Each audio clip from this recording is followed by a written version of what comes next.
Hey semua, hari ini saya baru saja beli maps SpongeBob dalam Minecraft. Jom kita tengok macam mana dunia Bikini Bottom dalam game. What? Menu loadingnya pun SpongeBob. Wow, menarik ni.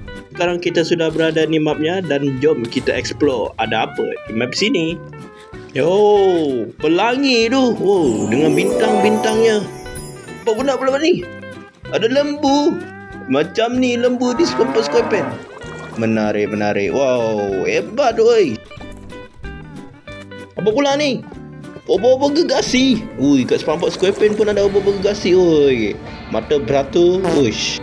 Saya nak cuba kat Nether. Ada apa kat Nether? Okey. Okey, sekejap kita tu. Saya rasa ini gas. Apa pula ni? Purple. Bermata-mata. What the hell? Apa ada? Cyclops. Nampaknya Nether ni pelik sekali ya. Oh, apa benda tu? Apa yang kita ada di sini? Oh, ikan mata cantik. Okey, ada kaki. Okey.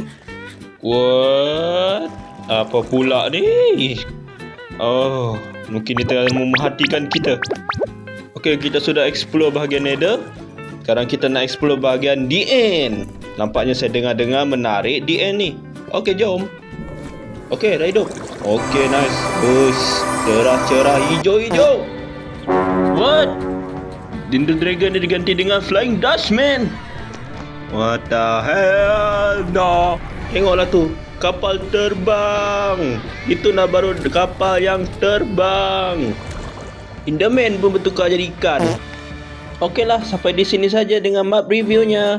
Bye. Dan jangan lupa subscribe dan like. Jangan lupa tekan loceng juga. Bye.